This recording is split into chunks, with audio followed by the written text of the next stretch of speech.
Since he has information, you can see liars, you know, this pathological liar, you can see through his lies. 1 minute he is saying that he has information that is relevant to dealing with Al-Shabaab and people who are doing business and collaborating with the enemy. In the other minute, when he's told to put that information in a proper record, he starts running away that he's not going to record it, that information. That means that's just lies and sound bites for social media and for purpose of inciting the public and disparaging the nation. If he is a man enough and he is a person of integrity, he should put his allegations in writing, you know, together with the evidence that he has, the people who are in the meeting that he is alleging that the meeting, the businesses that those people bring, the collaborators. Since he seems to have a lot of information, it is laughable that a citizen of the Republic of Kenya who is seeking high office is telling the citizens of this country would rather appear before a senate of another country than his own country. We are not stupid people. We are looking through. You can see through his hypocrisy. But we will insist. We are continuing to insist that any citizen of this republic who makes such heavy allegations and who thinks that they are doing so for the good of the country, they are obligated to put that in writing. And and when I say that they should record a statement, it doesn't mean that the National Police Service is not independent. I am just restating what is in the law, that if you have evidence that is related to safety and security of Kenyans, the right place to put it is to take it to the DCI and provide that information so that the people you're mentioning can be investigated and be arrested and be charged.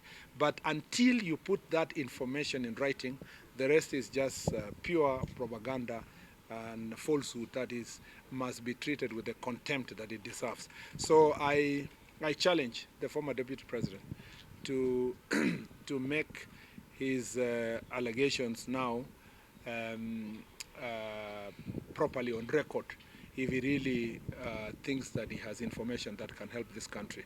But until then, we will treat it as the usual propaganda and the amazing level of contradictions that is now known for him. You just need to pick some few clips from his archives last year, and you will see the total opposite. What he was telling the security. I was with him in Garissa when he was praising our security forces just less than a year ago. And now, because he's out of office, he thinks that he should disparage our security forces. There were two DIGs who were in Mandera and Garissa, and Mandera and Wajir. They just came back yesterday. I'm glad that they went to motivate our police officers who are there. I am really sympathize with our police officers who have got injured fighting the enemy at the border of our country, and I like to tell them that they have our full support, notwithstanding these propagandists who are trying to demean the work they have been doing, and will stand firm as the Republic of Kenya.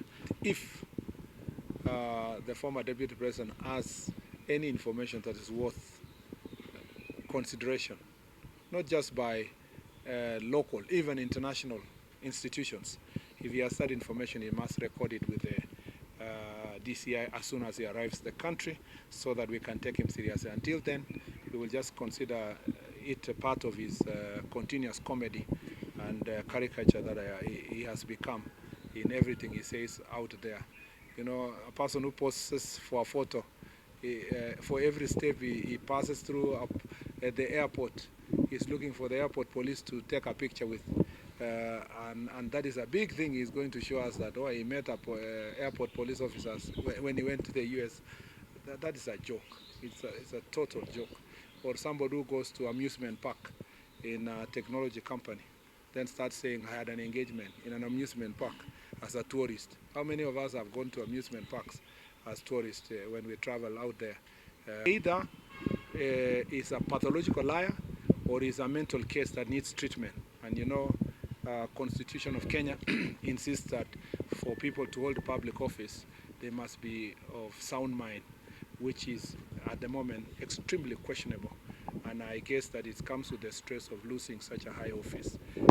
And there's nothing wrong for him being treated for mental health, because mental health is also part of areas that we in the security sector would like to ensure that our people are operating in our well-being. And you know, there are many of these cases in the political circles that are untreated, and as a result they cause greater havoc and harm in the country.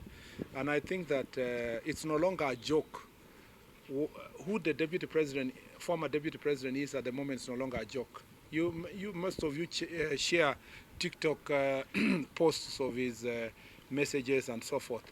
You are actually the ones who are encouraging a person who is unwell to continue saying more things that are going to hurt our country. And I think those who are around him should help him get medical treatment, because then there are continuous conversation. Somebody out there may think that he's a serious person when he's not. You see, Maina, management of security of a country is a continuous process.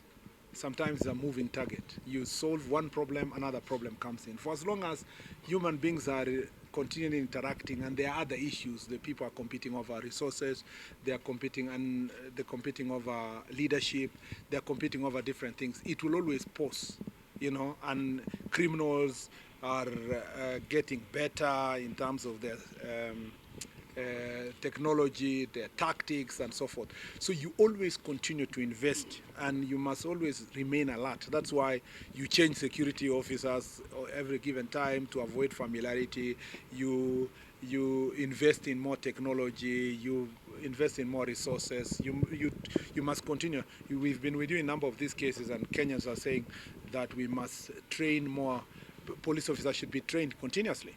And like other departments of government, police officers are extremely disadvantaged because they are not getting new technology and new ideas as they continue managing the security sector. I'm talking about at the lower level.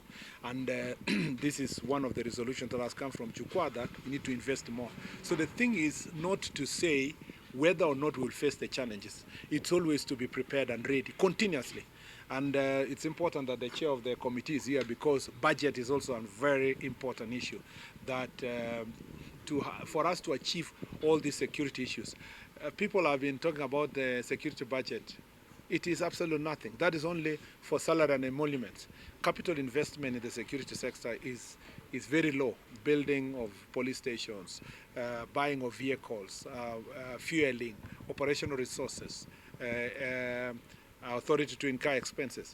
Those has been you've had in many of our Chukwa Usalama for the 26 counties, that poses continues to pose a challenge. And so working together, that's why we are all with the leaders today, including county